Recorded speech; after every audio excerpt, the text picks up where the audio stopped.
మన పెద్దలు ఒక మాటనేవాళ్ళు, రాజుకైనా బంటుకైనా ఎలాంటి వాడికైనా ఒక రోజు వస్తుంది, ఆ రోజు కోసం ఎన్ని రోజులైనా ఎదురు చూడాలి అని. శనివారం, ప్రతి శనివారం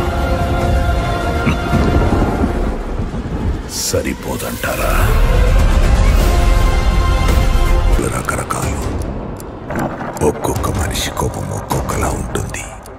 కానీ ఆ కోపాన్ని క్రమబద్ధంగా, పద్ధతిగా వారంలో ఒక్కరోజు మాత్రమే చూపించే పిచ్చి నా కొడుకుని ఎవరైనా చూసారా?